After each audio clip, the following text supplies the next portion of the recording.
Have you ever wondered why India, once the richest country on earth, experienced such a sudden downfall? 4 centuries ago, India was a gem glittering with wealth and prosperity.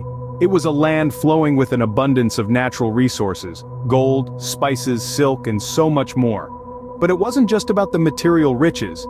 India was a beacon of knowledge and innovation, far ahead of any other country. It was a cradle of science, technology, and the arts, where scholars from around the world gathered to learn and innovate.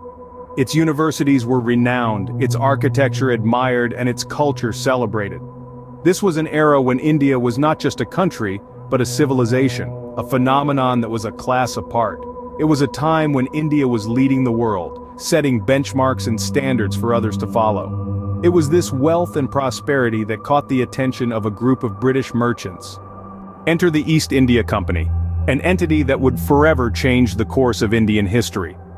4 centuries ago, a group of British merchants set their sights on the prosperous lands of India, with the goal to establish a trading company. What was initially started as a venture to trade spices, silk, indigo dye, and tea, soon transformed into something far more sinister. The East India Company over time began to extend its influence beyond the realm of trade. It became a political entity, manipulating local leaders and exploiting the divisions within Indian society. The company's strategy was cunning and ruthless. They capitalized on the political instability of the region, making alliances with some rulers while fighting against others. This strategy of divide and conquer would serve them well, allowing them to gradually gain control over vast territories. As the company's power grew, so did its greed. India, once the jewel of the East, was plundered of its riches. The company exploited the vast resources of the land, from its fertile soil to its precious gems, and imposed heavy taxes on the Indian people. These taxes were often so exorbitant that many were forced into debt or even worse, starvation. The company's iron-fisted rule was marked by exploitation and injustice. Indian artisans were forced to produce goods for meager wages, while Indian farmers were coerced into growing cash crops instead of food crops, leading to widespread famine and poverty. The company's policies sowed the seeds of discontent among the Indian populace, sparking numerous rebellions and uprisings. However, the East India Company was not just a symbol of economic exploitation. It was a tool of cultural imperialism as well. It sought to impose Western values and customs on the Indian people, often disregarding and belittling local traditions and beliefs. The company's rule was a period of profound cultural and societal change for India, much of which was met with resistance by the Indian people. In time, the East India Company grew to become more than just a trading entity. It became a symbol of oppression and exploitation. Its legacy is one that continues to reverberate in the annals of Indian history, a reminder of a time when the wealth and prosperity of a nation were stripped away by a single unscrupulous company. So, how did the richest country in the world become one of the poorest? The East India Company's policies were the catalyst for this drastic change.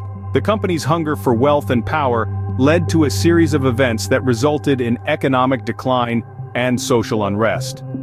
To begin with, the company imposed high taxes on Indian goods, causing a sharp increase in prices and making it increasingly difficult for the locals to afford their basic necessities. The company's monopoly over trade also meant that Indian merchants were forced out of business, leading to widespread unemployment and poverty. The Bengal famine of 1770 was a particularly grim example of the misery brought about by the company's policies. The company's reckless exploitation of Bengal's resources and its failure to implement effective famine relief measures resulted in the death of millions. The famine was not a natural disaster, but a man-made catastrophe, a direct result of the company's greed and indifference to human suffering. Then there was the drain of wealth. The company systematically plundered India's resources, exporting its riches to Britain while leaving the Indian economy in ruins. The Opium Wars further added to India's woes. The company forced Indian farmers to grow opium instead of food crops, leading to food shortages and further impoverishment. These events had a devastating impact on India. The once prosperous nation was reduced to a state of destitution. The social fabric of the country was torn apart, with widespread poverty and discontent leading to social unrest and rebellion. The reign of the East India Company was a dark chapter in Indian history, one that saw the country's wealth and resources systematically plundered.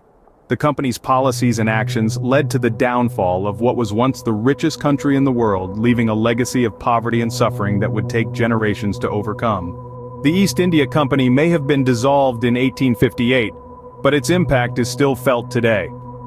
The aftermath of the East India Company's rule over India was vast and far-reaching.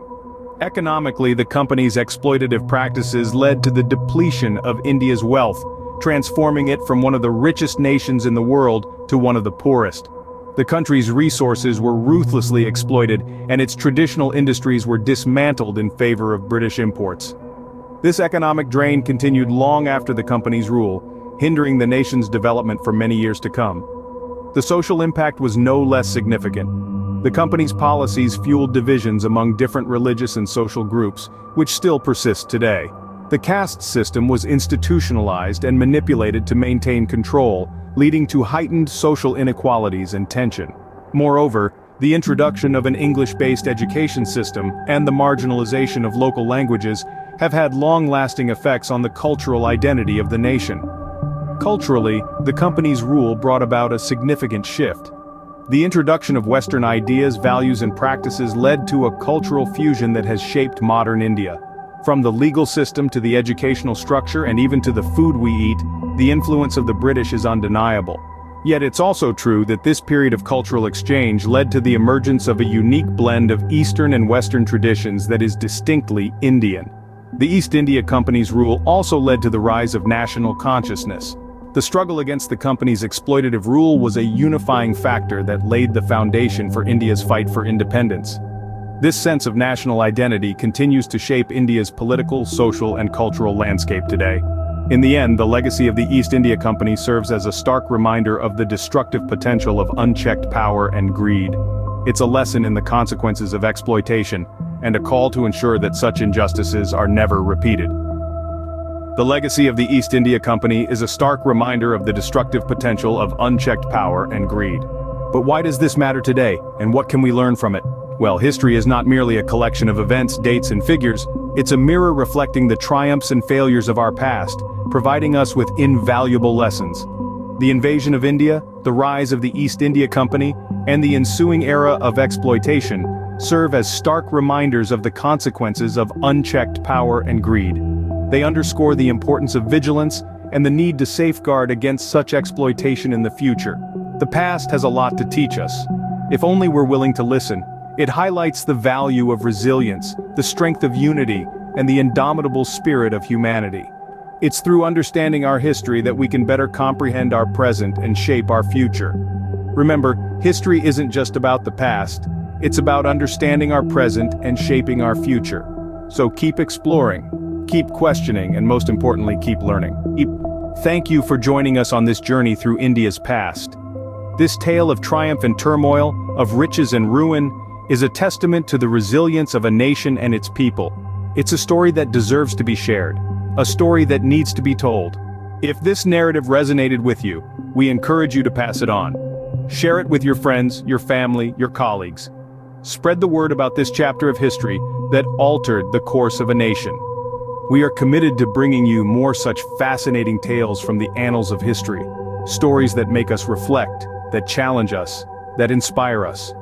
If you wish to be a part of this journey, to delve deeper into the untold chronicles of our past, we invite you to subscribe to our channel.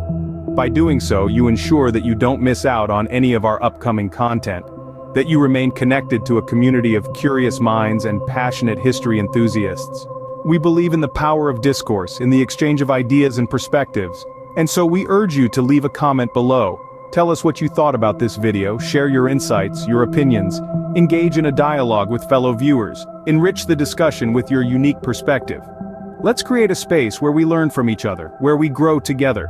Remember, history is not just a collection of events, it's a tapestry of human experiences, of victories and defeats, of aspirations and struggles. By exploring our past, we gain a better understanding of our present and a clearer vision for our future. So let's continue this journey together. Let's continue to learn, to explore, to question. Until next time, this is the best ever, signing off.